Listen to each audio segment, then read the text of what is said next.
And no K words, no Kardashian talk at all. Instead, this is a show about hope and happiness, where we find out what is right with the world. So I'm not going to talk about the headlines, all the worst possible things that can happen to human beings, the rapes, the wars, the murders. Instead, I want to focus on what's right with the world and what is right with you. And this month, January, we've been focused on health and good health and how that can influence our hope and happiness. And I'm so grateful to have someone that I actually found on Facebook. I love social media. I've been doing this thing called Dr. Marissa's Pin Up Award for the day, or whenever I get to it. And pin up means positive, inspiring news. And so it flashed by from my Facebook friend Sandra Zillis, and there was this video, and it said, young man beats colon cancer with vegan diet. And I went, oh, and I was in Toronto where I was over the holidays, my hometown. And I said to my vegan daughter, she's 17, I said, oh, look, Chloe, someone who supports your veganism. And so we watched it, and I was very impressed. And so I Facebook messaged him, and next thing you know, he's on the air with me. So without further ado, we have from Memphis, Tennessee, Skyping in today, Chris Work. Welcome, Chris. Hello. How are you? Thanks for having me. It is so nice to have you here and to talk to you and get firsthand what happened to you way back in 2003. So as per usual, what I like to do with my guests, if you would indulge me, is just sit with your feet on the ground and your palms up, and then gently close your eyes and connect with me for a minute through the breath, taking a deep breath in through the nose and releasing. And again, in through the nose. And connecting with you through chi, eternal energy. And one last breath in, opening my heart to your experience. And releasing and opening your eyes. And we're back. So take me back, Chris, to 2003. And what was going on in your body that you went to the doctor? Yeah, I was having pain. That's what was going on. Pain where? Yeah, abdominal pain. Okay. And, I thought it was an ulcer, and I put it off. I'd never had an ulcer before, and I'd never really been to the hospital before. Mm-hmm. Never had any major health problems. But I... How old were you? I was 26. Okay. And you were working, going to school? I was working, yeah. I'd been out of school. I was working as a real estate investor, and been married a couple of years. Okay. Really just about a year when I started having this pain. So, Okay. But I put it off, and I thought, hopefully it'll get better. Mm-hmm. My body had always healed in the past. Anytime I'd hurt myself, it healed. So I was operating on an assumption that my body would heal. Okay. And so you let it go for how long?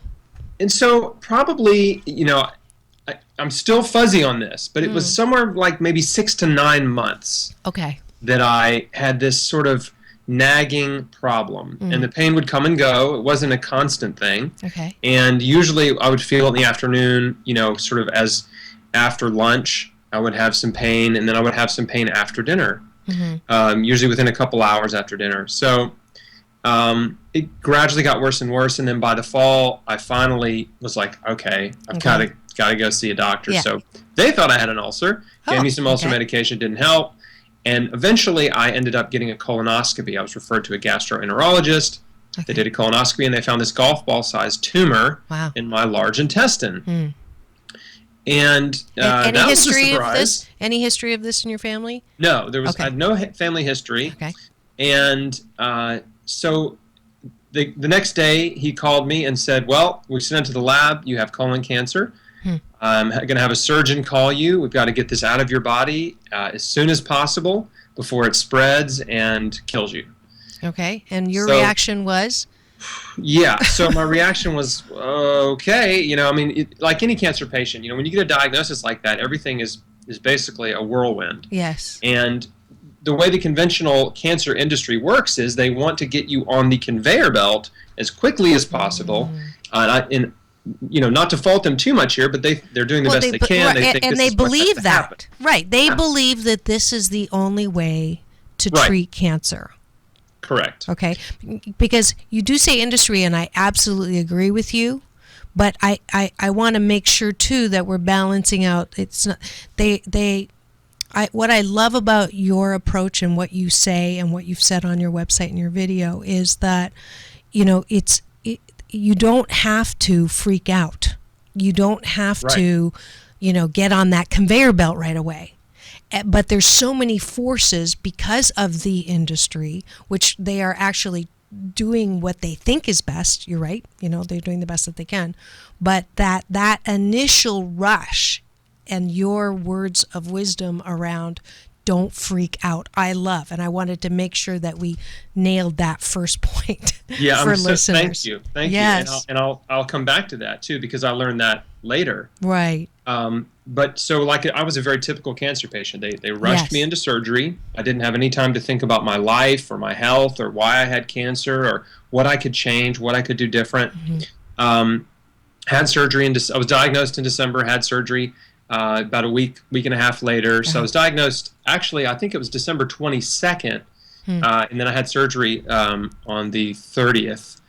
That was your Christmas present. Yeah, that was it. And they wanted me to have surgery the next day, and I was like, I don't want to be in the hospital on Christmas. So we delayed it a week. Okay. So anyway, they took out a third of my large intestine. Wow. They took out the tumor. When they went in, it was worse than they thought. It was stage 3C. They were hoping it was stage 2. Okay. And when I woke up, they gave me the bad news. Well, you're worse than we thought. You're going to need 9 to 12 months of chemotherapy as soon as you recover from surgery. So maybe starting about 6 weeks after surgery. Wow.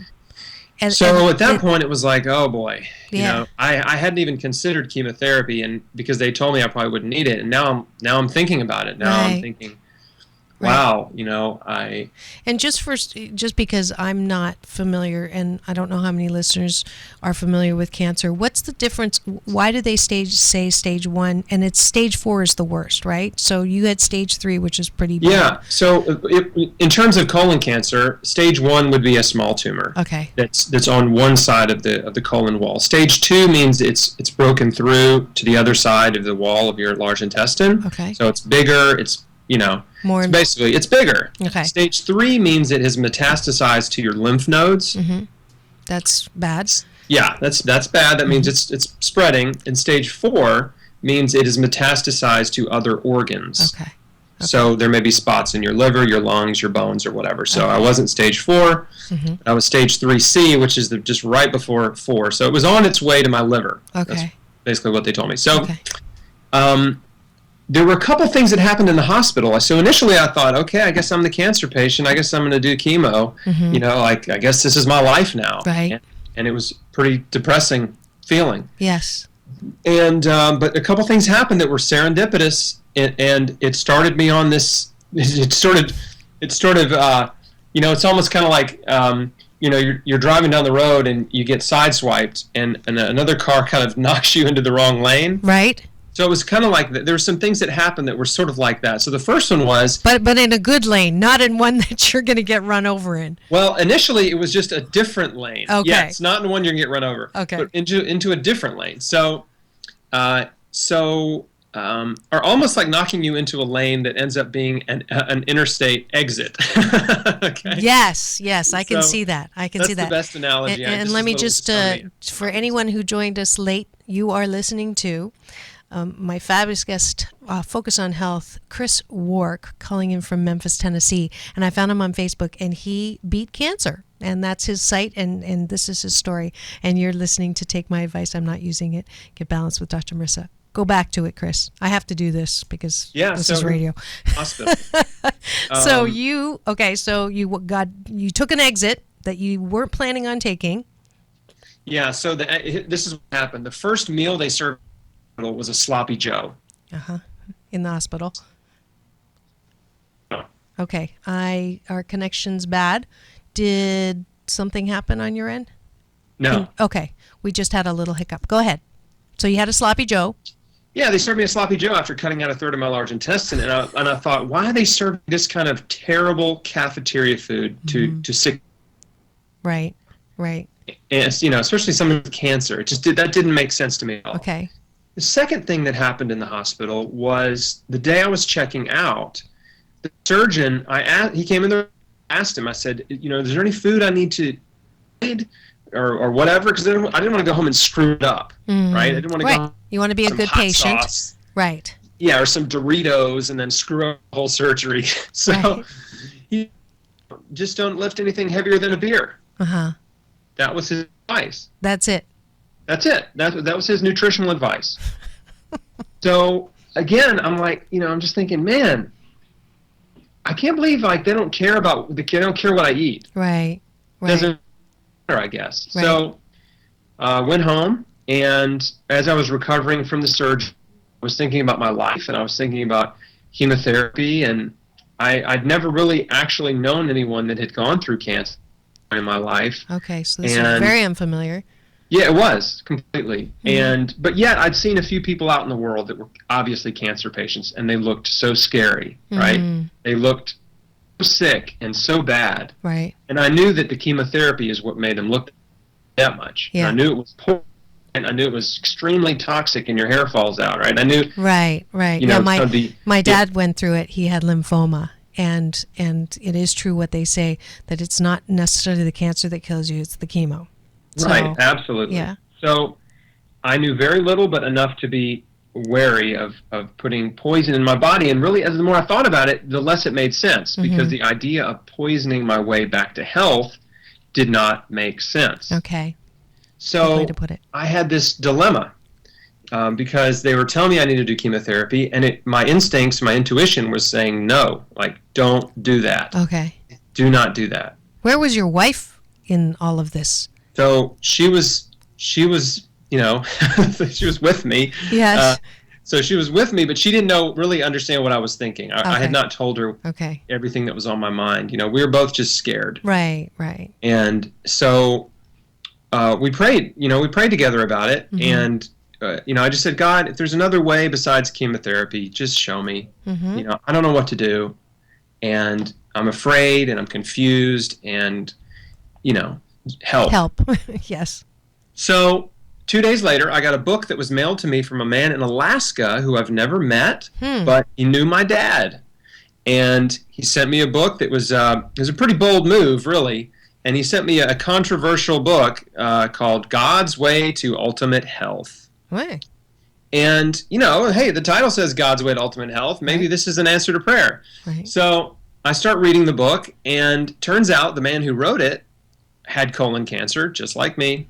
But he didn't have surgery or chemo or radiation. He radically changed his diet and his lifestyle, and his body healed. And as I read his testimonial and read as his book talked a lot about nutrition and why we're sick, because we're eating all this man-made processed food, and we're eating a Western diet, also known as the standard American diet. Yeah. And this is the cause of so many of our diseases. Yes. Chronic diseases like cancer, heart disease, diabetes, etc. So I'm reading this book, and I'm like, man, this guy makes a lot of sense. And I knew within the first chapter it was an answer to prayer. I mean, there's just no doubt in my mind. I knew it. Yeah. And it was a powerful, direct answer. A direct answer in the mail. Yeah. And it was a very powerful and very emotional moment for me, sitting there in my living room on the couch by myself, reading the first chapter of this book and reading this guy's story. And so I knew that this was it. Like, I asked for something. This is what I got. Yes. I'm doing it. You got an answer. Just like that. Like, this is what I'm doing. I got it. Like, right. Loud and clear. I called my wife. I was super pumped, and I was like, I got this book, and I've read it, and now I know what I'm going to do. And I'm going to do this raw food diet. I'm going to start juicing, and I'm not going to do chemo. And she's like, oh no, you're still doing chemo. Yeah. You have to do chemo. Right. Which is the normal answer. Which is the loving, normal answer. Yes. Yes, and she was really concerned. Well, she calls her mom, and then people are, all the family members are calling each other, and then they're calling me, like saying, we heard you're thinking about not doing chemo, and you really have to do chemo because the doctors know best, and don't you think if something else worked, they would know about it and they would be using it? And I know someone that tried alternative therapies and they died. Yes, the chemo intervention. Yes. And so I all of a sudden had this fresh injection of fear and doubt in my mind. And so that made things even more complicated. The next day, I mean, this all happened within just a few days, right? I immediately changed my diet. I jumped right on board, bought a juicer, like, I'm doing this, right? Right. And family members are like, please, will you just talk to the oncologist? We just go hear what he has to say. Of course, my wife wanted me to as well. And they love me, right? They're just trying to help. Of course. I don't fault them for it at all. But what they didn't know is how much anxiety and stress they were producing, they were causing for me. But it's okay, I forgive them. It's fine. Right. So I agree to go meet the oncologist. We go to the clinic. The parking lot's packed. The waiting room's packed. I sit down. I'm looking around, just trying to connect with somebody. Right. Right. Just trying to figure out who are these people, who are the people in this group that I'm now a part of, right? And the Cancer Patient Club. And I'm looking around the room, and first of all, you understand, I have like long kind of shaggy hair. I was a musician, like kind of a rocker dude. I had a handlebar mustache. I was like, I'm looking around, and everyone in there was literally gray hair. Right. Gray hair. 50, 60, 70, 80-year-old people. And me and my wife, and we look like teenagers. Right. And the television is on. And we're waiting to go back, and the Today Show's on, or one of those morning shows. And out comes Jack LaLanne. The Jack exercise guy. is the guest of the moment. Right. And he comes out and he starts going off about nutrition. He's saying, this is the reason we're sick, because we're eating all this processed food and fast food and junk food and too much meat and dairy. And we need to go back to eating fruits and vegetables and juicing.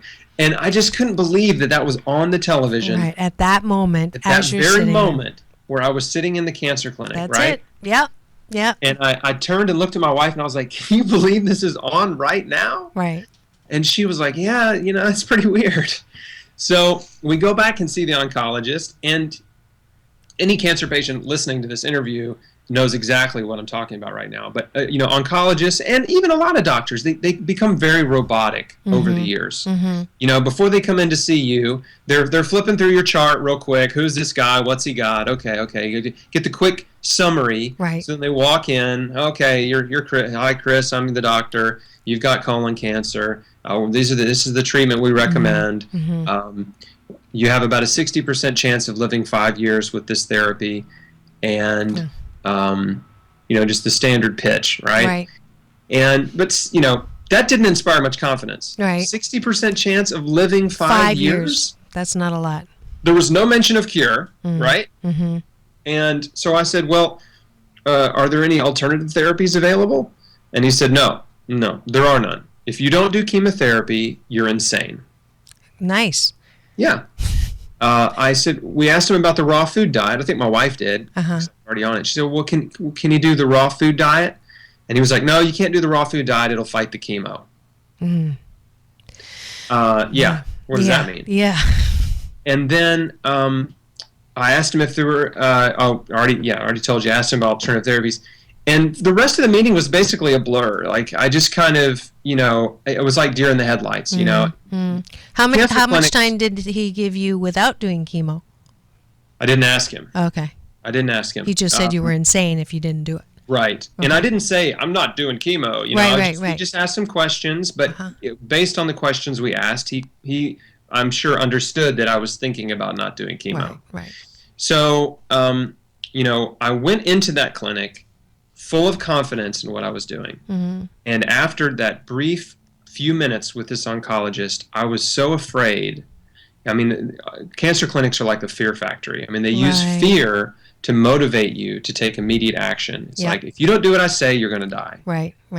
And, if you don't have this surgery, take these drugs, you're going to die. Yeah. And by the way, if you do have surgery and take these drugs, you may still die. So a lot of good news. My dad's favorite joke was when he was in the middle of all that treatment, he said, what's the difference between God and a doctor? Have you heard that joke? Oh, I've heard it, and I forgot the punchline. So God doesn't think he's a doctor.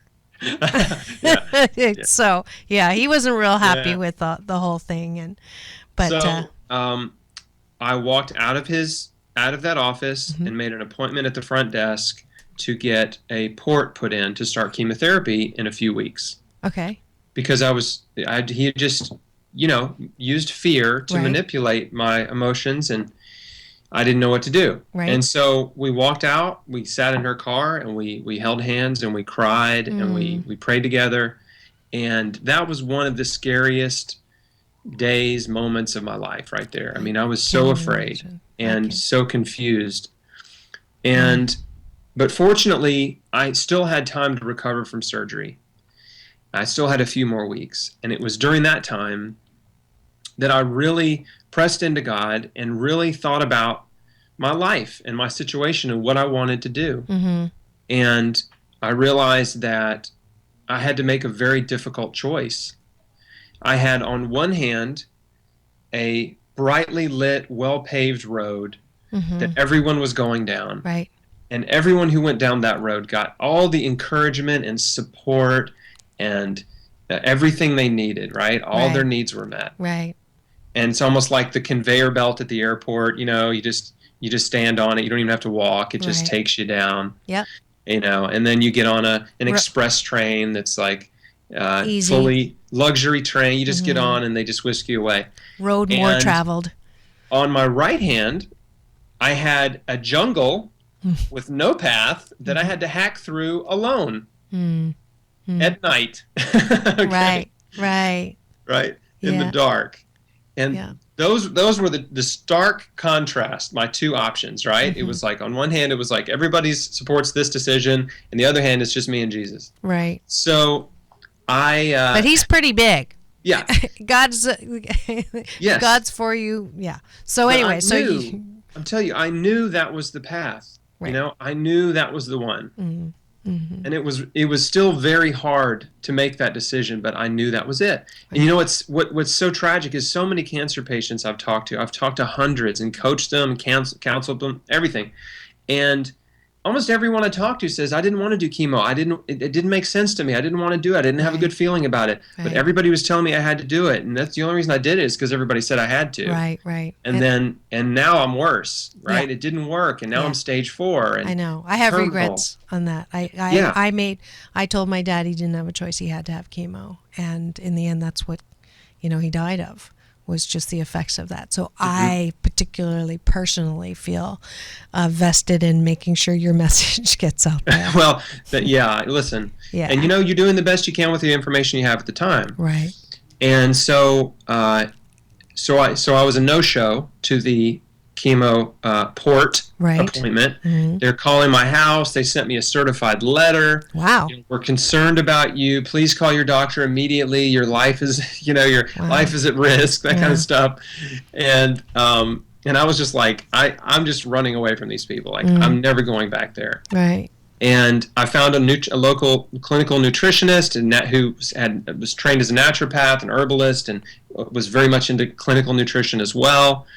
I found him through some sort of serendipitous events that he was a godsend. And then he connected me with an integrative oncologist that was in Memphis who was a really old man that had come back out of retirement because he was basically just bored and wanted to help more people. And so I found people that supported me. So in the beginning, my mom was a big supporter, and then these two other people, a nutritionist and an oncologist, and that was it. Yeah. I mean, that was it. Yeah. And your wife is now cautiously supportive. No. I'm just going to go ahead and say it. And she would, if she was in this interview, she would tell you the same thing. Okay. No. She was not happy with my decision, and we had some marital conflict, right? Wow. It was very tense because she was afraid I was going to die. She was afraid I was making a huge mistake, and then I was too, right? I was afraid of being of being perceived of as a fool, which I knew people were thinking that. Right. But ultimately, I didn't want to die a fool. You know what I mean? Yep. It's one thing to be thought of as a fool while you're doing something radical. Right. But it's a different thing to fail at it. Right. And then your critics confirm be it. Right. You're confirming. Yeah, and I didn't like that. I didn't like that prospect. But I knew I had to, to change my whole life. Yeah. And my reasoning was really pretty simple. This is what I was thinking. I thought, I believe I have some very simple core beliefs, and I think whenever you're challenged with something that is this life shattering, right? Right. You kind of are going to default to your core beliefs, and you kind of have to build from there Mm-hmm. when you make a difficult decision in life. And so, what were my core beliefs? Well, I believe that God created the earth for us. I believe that everything that is on the earth, that He gave us everything we need, right? Mm-hmm. So food that comes from the earth was created for us to eat, right? Yes. Fruits and vegetables. Mm-hmm. I don't have a hard time believing that. It's very Okay. easy for me to believe that. And so, and I also knew I'd been eating junk food and fast food and McDonald's, Burger King, Wendy's, Pizza Hut, like eating all this crap for years and years. And for whatever reason, I got sick before the average person does. But regardless, I knew I could make radical changes to my diet and lifestyle. Mm-hmm. And I was excited about doing that. I was Mm-hmm. excited about seeing what would happen if I took this dramatic, massive action. Right. Right. And so that propelled me. It wasn't just fear. Mm-hmm. It was also excitement. So as I adopted this protocol, raw vegan diet, I was drinking 64 ounces of basically mostly carrot juice every day, plus eating giant salads and having fruit smoothies, and then working with this naturopath nutritionist. He, over time, after about 90 days, modified my diet a little bit because I felt great on the raw vegan diet, but I wasn't getting enough calories. Okay. I have a very high metabolism. And so people that have a slow metabolism, that are overweight or whatever, they do phenomenally well as a raw vegan. Right. But I needed more cooked food. Yeah. I need more calories. Cooked food has about twice the calorie content as raw because when it's cooked, it condenses and you tend to eat more of it. Okay. Right. If you ever cooked spinach, how huge Yes, it is? yes. And then you it's cook it tiny. down, it's like, where'd it all go? Right. So anyway, he added cooked food back to my diet, so I went from being 100% raw to about 80-20, 80% raw. And no meat, right? No, he meat. he actually had me start eating meat again. Okay. But the He first recommended- part, it was no meat at all, right? The first 90 days was no meat. Just But pure then he vegan. said, I want you to eat some wild-caught salmon Mm-hmm. and maybe some organic lamb once or twice a week. And so I was like, at that point, I wasn't vegan to save animals, right? I was vegan to save That was one of my questions. myself. Right, right. No PETA here. Yeah, this it was a very this was Chris. selfish decision. Okay. I just want to be very clear. Like, Right. I didn't do it for animals. I was Right. like, I'm trying to live, and I trusted this man. And when he Mhm. said you need to eat a little more cooked food, a little bit of animal food, just a little bit more protein, I was like, okay, like I'll do whatever. Right. Like, I don't. And this you want is me to how go long into? A couple months or 3 months in. 3 months? Okay. So yeah, you want me to go eat cow patties? I will do it. Okay. Right. Right. So I changed my diet a little bit. Again, 80% raw, 20% cooked, with a few servings of animal protein per week. And then that's what I maintained. That was the plan. And I took a lot of supplements. I had vitamin C IVs done. I did everything I could find and afford, and I kept reading and researching. So I just became like insatiable. I had an insatiable desire for knowledge, to learn, to find other people that had healed. And at that time, the internet was like not helpful. Okay. It's a worst case scenario. And with No, that, it wasn't. I mean, look, this was 2004. There was Right. no YouTube. There was no social media. Right. And whatever little websites that existed about alternative therapies, they were very sketchy and homemade, thrown together, and kind of like, I don't know. I mean, they Right. just didn't inspire a whole lot of confidence Right. either. But I found a few people that were huge. Like Dr. Lorraine Day was a huge influence and wonderful. encouragement to me. Her story about healing breast cancer. She's an MD. I found Dr. Richard Schultz, the naturopath, sort of this legendary, crazy alternative doctor that is just an amazing guy. And then, of course, George Malcolmus, who wrote the first book I read. And then I found Jordan Rubin, who had written just his first book, Patient Heal Thyself. So I was just going from book to book to book. Right. And if you're listening, and hopefully you can get this replayed, because if you know anyone with cancer or you have cancer yourself, Chris is giving you a path here that you don't have to travel like a jungle. So he's like mowed stuff down. That's right. So there's a path here. And we're going to just take a quick break to thank the sponsors of this show. And we'll be right back with the amazing story and the inspiration, Chris Wark, who beat colon cancer with his diet and has a lot of wisdom now about food and health and who we are. So we'll be right back in 2 and 2.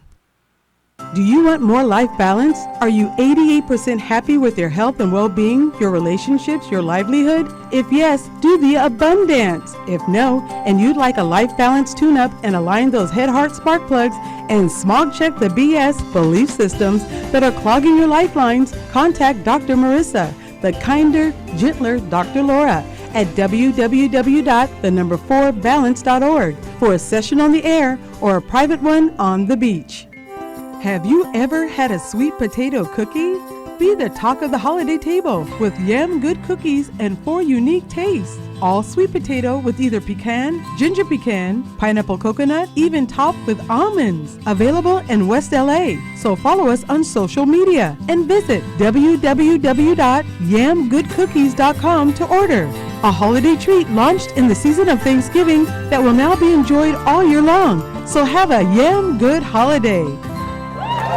And we're back, and you are tuned in to Take My Advice. I'm not using it. Get Balanced with Dr. Marissa every Tuesday and Thursday on UBN and now on NBC News Radio, syndicated on Thursday nights.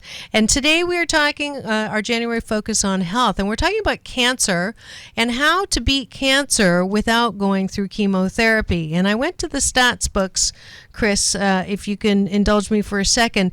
You mentioned on your site that we have tripled the incidence of cancer now in the last 100 years. Men have a risk of developing cancer. 1 in 4 have a risk of dying from it. 1 in 2 have a risk of developing it, and 1 in 4 have a risk from dying from it. For women, it's 1 in 3 for getting it and 1 in 5 for dying. So men are slightly in a worse case than women are, but nevertheless, I mean, the incidence of cancer is on the rise. And I had a guest here early on in my radio career, Fran Drescher, who you may remember from The Nanny. Sure. And she also went through cancer and has developed this amazing site called trashcancer.com. And so there are resources, and you were listing some things to go through. This whole idea, and I want you to sum up what you have, your most recent video. I just love the way that you've identified 4 areas that we have to change if we want to be healthy, because I agree with you wholeheartedly that there's no accident that there's more cancer, because we are our habits in this generation alone. There's more people on antidepressants, there's more people on, all these maladies come from the way we're living, and we live a much different life than we used to. So that's your segue. Yeah. Well, Give me those this 4 is things. what I love to talk about too. Yes. I've told my story a million times, and of course, anybody that wants to know more, they can find me at chrisbeatcancer.com. But yes. So, it's really important to understand why we have cancer. Why are cancer rates exploding? Why is it they've tripled since 1900, and why they're still going up and up and up, and cancer is about to overtake heart disease as the number 1 killer of Americans. Currently, cancer is killing 580,000 Americans a year. Okay? That's a lot. That's just Americans. Yeah. So, but here's what people don't know. They don't know, most of them, or have never thought about the fact that there are other countries in the world. Number 1. Yeah, we're a little centric. Yeah. What do you call someone who speaks 3 languages? Trilingual, 2 languages, bilingual, 1 language, American. Yeah. So, and these other countries in the world have much different cancer rates than us, and it depends on whether or not they've been westernized. So, United States, Canada, the United Kingdom, most of Europe, Australia, all of these first world countries, industrialized, westernized countries, have cancer rates that are pretty equal. But if you look at third world countries like India, Africa, China, in South excuse me, South America, Mm-hmm. they have very, very different cancer rates. They're much lower. Mm. And Interesting. there is a reason. Yes. It's not genetic. Mm-hmm. They don't have better genetics than us. America is the melting pot. We have every race here. Okay. Right. So an easy example is in Japan, the breast cancer rate for Japanese women is about 6 times lower than it is for American women. Mm-hmm. Except for Japanese women that live in America. Their cancer rates are the same as American women. Interesting. Okay, so what are we doing here that they're not doing there? What's different? And there's 4 key differences, okay? Yep. The first one is diet. Countries with the lowest rates of cancer, by and large, eat a plant-based diet. They're not vegans, but they eat mostly plants, anywhere from 90 to 99% plant-based. Okay, the China study was one of the largest studies ever conducted. It was the largest epidemiological nutrition study ever conducted. And there were no vegan provinces in China, but most of the provinces were, especially the rural areas, were plant-based. Same applies to rural Africa. Well, so what are they eating? They're eating lots of starchies. They're eating the food that it's been popular to say these are the worst foods to eat, and actually the healthiest countries eat them. What am I talking about? I'm talking about potatoes, okay? Yams, sweet potatoes, white potatoes, rice, plantains, bananas, corn, beans, and yes, the one food group everyone is terrified of at the moment, that would be grains. Okay? Yeah. These are the staple foods of the healthiest people on earth. Now, again, do they eat meat? Yes, but typically in the poorer regions where they have the longest lifespans and the lowest incidence of cancer, heart disease, and diabetes, and all the Western diseases, right? They're called Western diseases because Western nations have them in abundance. They are eating very little meat and dairy because these are precious commodities. Right. It's not if you easy. imagine what it's like to live in an African village, in a remote part of, let's just say, Niger, right? You're not going to have a grocery store or a supermarket. There's no big factory farms. No butchers. There's nowhere to buy food. Most of the food they eat is either they've grown it or they've traded for it. Right. And if you owned, let's say, if you owned 20 or 30 chickens that you were raising, you're not going to kill a chicken for dinner every night because in about a month you're going to be out of chicken. Right. You know what I mean? And if you have some cows, you're not going to kill a cow and try to eat it once a week. You're going to run out of cows. So we have a lot to learn from these, so quote unquote, third world countries, and change our diet to more plant-based. And my 17-year-old would be so thrilled. Well, she is. She's going to be listening to this because she's a big believer in, and she doesn't call it a diet. She calls it a change in lifestyle. It is a lifestyle. So vegan, little bit of meat, but mostly plant-based. So that's number one. The good news is, and you know, vegans can be a very prickly bunch, okay? Yes, I live with one. You know, the one little problem I have with some vegans is they have this all or nothing mentality. Either you're 100% vegan or you're like a horrible person or whatever. Right. But the truth is, when you study the healthiest populations on Earth, they do eat a plant-based diet. They eat very little meat and dairy, but they're not vegan. Right. And so I don't believe you have to be 100% vegan to have optimal health. My other daughter will be very happy to hear that. Yeah. But I do believe you need to eat mostly plants. So what does that look like practically? Practically, a diet that's 98, 99% plant-based, that means you might eat meat once a week. Okay. Maybe twice some weeks. What's your typical day? What do you eat? Like, what do you eat for breakfast? So for breakfast, I'll eat a huge bowl of oatmeal. Okay.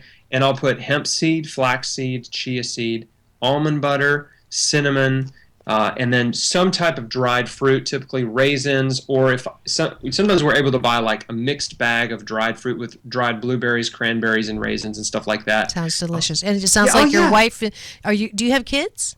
I have a wife. I have 2 daughters who are 10 and 6. Do they eat with you? They do. They eat. Yes, essentially yes. I mean, they're not as. My kids are not as like health nerdy as I am because they're kids. Right. If they were allowed to eat candy all day, every day, believe me, they would. Okay. Got it. Okay. What do you have for lunch? Yeah. I wish I could brag on them and say that they only want to eat vegetables all day, but it's not true. Right. Lunch for me is a giant smoothie. So I just finished my lunch, and because I'm 2 hours ahead of you. Right.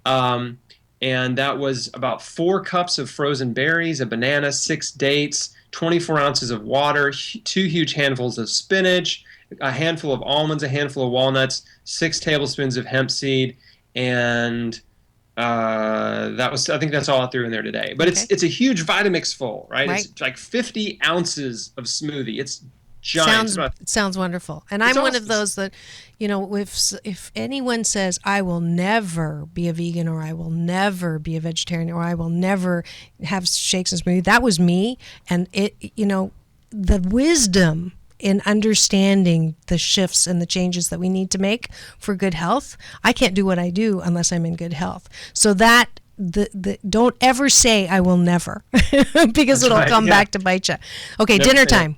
What do you have for dinner? My wife cooks dinner almost every night. We eat together as a family, and Right. she'll make a variety of vegetables. So we might have a salad, but then she'll have like maybe rice or quinoa. We'll have maybe black beans or garbanzo beans or black-eyed peas. We might have asparagus or Brussels sprouts, or she might cook some greens like collard greens, mustard greens. We might have kale or spinach.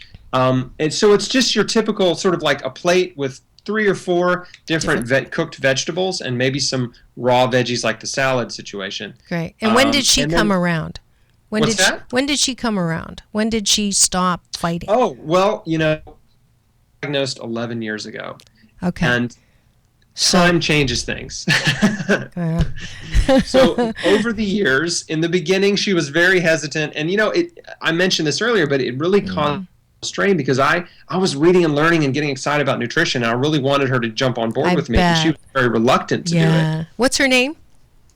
She kind of resented Oh. all of that information because she thought it was going to end up killing me. Right. Of course. But as I got better, She started. up to, and so did other family members. Good. And so now we're completely on the same page, That's which is great. And what is her name? My wife's name? Yes. Micah. Micah. This is a Yes. love shout out from Dr. Marissa. Thank you so much for your role. It could not have been easy. So I just wanted to acknowledge you. So hopefully That's very she'll sweet. get to Thank see you. this. All right. So let's go back to the 4 things. So the one thing is we need to change our diet. The second thing is what? Okay, second thing is lifestyle. You have to take care of your body and make good choices. One of them is exercising. Breast cancer patients who exercise a minimum of 30 minutes a day of just walking and ate 3 to 5 servings of vegetables, fruits and vegetables per day, had a 50% decreased risk of recurrence after 9 years. Okay. That's one of many studies on the benefits of exercise, not only with cancer, but with reversing all types of disease, promoting health in the body. So exercise is essential. Okay. The other lifestyle factors that are involved are not smoking. Hello. Number 1 cancer killer is smoking. Yep. Number 2, which goes actually back to number 1, is not overeating, because obesity is the second leading cause of cancer death in America. Say that again. I want everybody to hear this. I will repeat it. Smoking is the number 1 cause of cancer death. Obesity is the number 2 cause. Yeah. Okay? Yeah. This is not Chris's fantasy. This is from the National Cancer Institute. Yeah. And I think we've we've done that overkill on looksism and discriminating for people who are overweight, and we really should, but I'm going to put the moose on the table. We're hurting ourselves when we're obese. We're hurting ourselves. I just had to deal with that one myself, and just watching myself. 2 kids. I had a hip replaced a couple of years ago, so I have every reason to sort of, I had a lady at the gym the other day come up to me and go, "Didn't you used to be really thin?" I was like, that was nice. So but it was good. It was a wake up call, and so I'm starting also to put all of that back in, and really getting excited about it the way that you were talking about too. So anyway, sorry, that's 2. Exercise, lifestyle, 3. The other lifestyle factors are sleep. You've got to sleep. You need 6 to 8 hours of sleep, but probably closer to 8 for most people. And you need to sleep in total darkness. right? Most people are not getting enough sleep. They're working too much. They're not resting. They're not playing. They don't have any playtime. It's all work and sleep and stress and go, go, go, go, go, go, right? That kind of a lifestyle, that's a Western lifestyle. Like they don't live that way in South America. They don't live that way in Africa. They don't live that way in China, right? Right. There's a lot more leisure time, and that's important. And taking a day of rest, which is a biblical concept, is vital to health. Wow. So, of course, I do that. And then drug use. So, again, this is lifestyle factor. Illegal drug use clearly is going to harm you, but prescription drug use is just as harmful because prescription medications are toxic to the body. They may give you some relief from a pain or a condition temporarily, but long-term use of any prescription drug will cause all kinds of side effects and damage and new problems in your body. Yes. And there is no prescription drug that can fix a problem that a diet and lifestyle change cannot. Say that one again. There is no prescription drug that can fix a problem in the body that a diet and lifestyle change cannot also fix. And actually, prescription drugs don't even fix the problem. They only hide and alleviate the symptoms, right? Yes, correct. And that is correct. And they create new problems. It's like people, it's almost ridiculous, the side effects that they list on TV, because it's like it is worse than what you had, but people just take it anyways.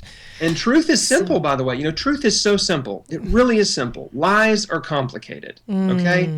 And the truth is, there are so many diseases that can be reversed by simply adopting a plant-based diet. I mean, it's amazing. You don't have to spend a whole bunch and thousands of dollars and do all these crazy therapies. No, if you just radically change your diet, start eating tons of fruits and vegetables, beans and grains and nuts and all this great stuff from the earth, and raw exercise, and cooked, and exercise, right? And sleep, and avoid the things that we know we should avoid. And then the last one, the fourth factor is stress. Yes, okay? My favorite. And stress is really the mother of all the other problems, because stress actually leads us to self-destructive behavior. Stress leads us to overeat. Stress leads us to not get good rest, to become a workaholic, to develop a drinking and a drug problem. Stress leads us to make bad decisions and treat people badly, and not only abuse others but abuse ourselves. So stress is huge. It is so huge in the Western world because we have so many problems and responsibilities and obligations, and we're on Facebook, we're looking at all these other people and how great their lives look like they are, and we're jealous and envious of others. And so all negative emotions produce stress in your mind, and which translates to stress in your body. And guess what? Stress in your body raises your stress hormones, cortisol and adrenaline, which suppress your immune system. And every cancer patient I've ever talked to had major chronic stress in their life before they were diagnosed. Usually in the 3 to 5 period before they were diagnosed, they had some major stress. Interesting. It's often a very traumatic, stressful event. So one of my favorite examples is a girl I coached recently who had her best, in a year and a half before she was diagnosed, before she found a lump, her best friend, one of her best friends killed himself. 2 of her family members died, and she was fired from her job. These are traumatic, stressful, what I call cancer triggers, right? That can beat you down and suppress your immunity, and so you have to be very, very careful. I mean, sometimes you have no control. I mean, she had no control over those events, right? These are other things happening. But when you don't have an anchor in your life, then you're like a ship being tossed about, by a storm. You don't have any anchor. If you don't know your purpose in life, if you don't understand that there's a God who loves you, that wants a relationship with you, then all the events in life just kind of bounce you around, and you end up way off course. Yes. And I think this is a point of, let's root this one, because I think for most people, when you think of cancer, the first question I asked you was there any history in your family? So that usually is, it's a hereditary thing. But what you're saying, and what we know, and what Fran Drescher was saying, is that we can create illness in our lives by the way we live our life. Yes. And we can create good health by the way and the choices and the decisions we make with our choice. And so Yes. this stress business, and we're running out of time, but I wanted to get that last thing that you said on the video in, because I think it is one of the most important things, and it was one of the last lines in the movie I just saw, Unbroken, which is the way forward is forgiveness. Yes. Totally. and So huge. without forgiveness, you have a lot of stress in your life. If you run your life on bitterness, and you run your life on resentment, and you run your life on hatred, you're going to make yourself sick if you're not sick already. Absolutely. I know that's, my dad, I love my dad, but I know one of the reasons why he got ill was because he never had that faith and that release with anyone around all the things that ailed him inside. Wow. He was living in an emotional hell, but he never did anything, and he didn't take care of that. And I know that led partially to his dying of lymphoma. So I think that last key, how are we living our lives? What choices are we making when it comes to our own emotional health is critical. Well, I don't doubt that one bit about your dad, because I hear that over and over and over again. I mean, when I talk to cancer patients, that's what I hear. I mean, they just are they're just in a stress nightmare. Yeah. Yes. And one of the big things that we always talk about and that I promote constantly, yes, it's forgiveness. Forgiving every person that's ever hurt you in life. Let them go, give them to God, and just literally make a decision not to hold it against them anymore. Yes, they're a terrible person. Yes, they hurt you. But bitterness, resentment, and unforgiveness literally will poison you alive. Yes, it's like drinking poison and expecting it to hurt someone else. Yeah, that's a good one. My version of that is, I hate you, I don't want to look at you, so I'm going to gouge out my own eye so I don't have to do it. Yeah. It's so. Yeah. Yes, well, we're done preaching to the choir.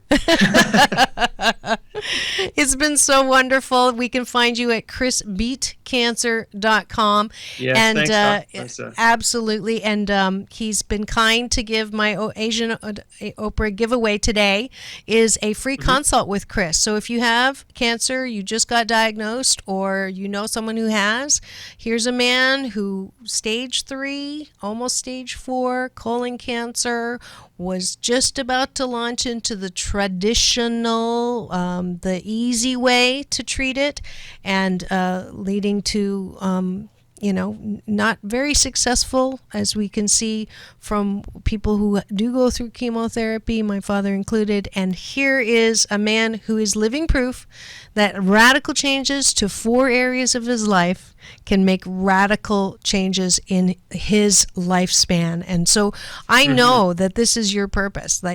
I'm sure you wouldn't have chosen it, but in some ways, I think it's a blessing that you are doing what you do as a direct result of the situation that you were in. So thank you for your faith. I'm definitely blessed. Yes, Definitely I can hear Thank it. you. I can hear it.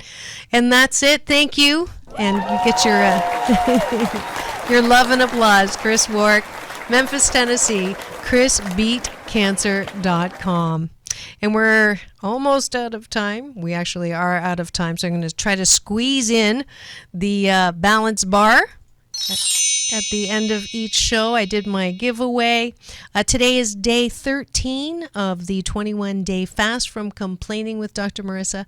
And, remembering back day in October the 12th, 2011, when I was doing the fast. This was a very hard day to post because of the Seal Beach salon shooting, where innocent people had lost their lives because of a custody battle, one of them being a friend of mine.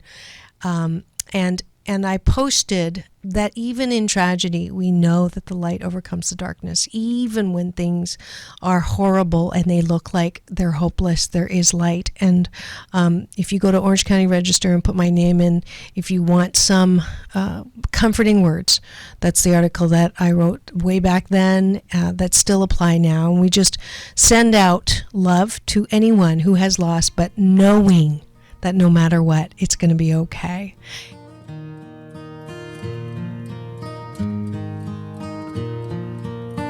It's amazing.